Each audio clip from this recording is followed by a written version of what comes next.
The highway assist and traffic jam assist systems help the driver to keep the vehicle in the center of the lane at the speed set by the driver beforehand, or at a speed that ensures the vehicle is at a safe distance from the vehicle in front. In the case where the lane markings are not clearly visible and only when traveling at low speeds, the systems can use the positions of vehicles next to the car as references, up to 37 miles per hour and in front up to 12 miles per hour.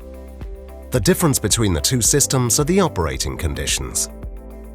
On fast roads, traffic jam assist is active at speeds up to 37 miles per hour.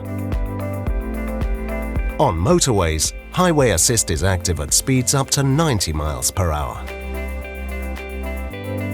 Road conditions are determined by the onboard navigator, while a video camera on the windscreen and a radar sensor on the front bumper detect the presence of other vehicles and lane markings. To activate the system, simply press the button on the steering wheel and set the cruising speed using the lever of the active cruise control system. A grey steering wheel icon will appear on the display and will turn green when the system is operating.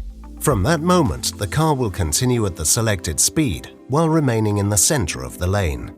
The user can also set the desired distance from the car in front by pressing the appropriate button on the steering wheel and choosing from 4 different distance options.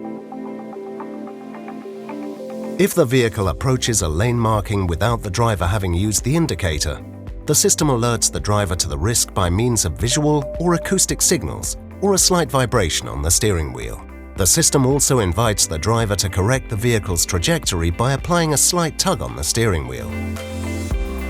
The system signals that the driver's hands have not been on the steering wheel for a few seconds by means of acoustic and visual feedback.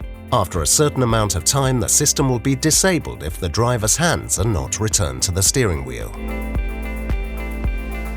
The traffic jam assist and highway assist systems will only operate if the lane is between 2.6 and 4.2 meters wide and the lane markings are clearly visible. The road is straight or has wide bends. The driver does not try to change trajectory voluntarily. Visibility is good. A safe distance is maintained from the vehicle in front.